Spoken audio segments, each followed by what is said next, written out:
Hello everyone. So today we're having a 2012 Mitsubishi Outlander.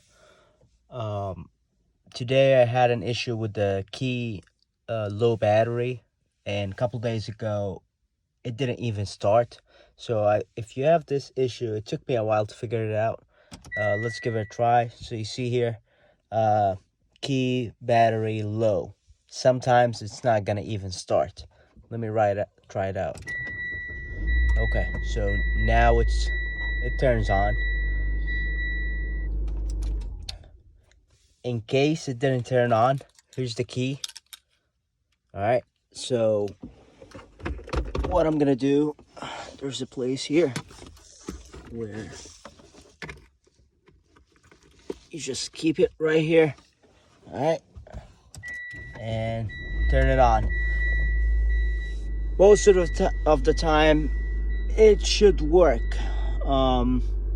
This is in case you don't have a battery replacement at the time, so you can make it work and turn on the car.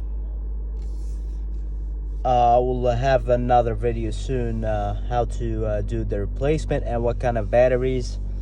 All right, and have a great day.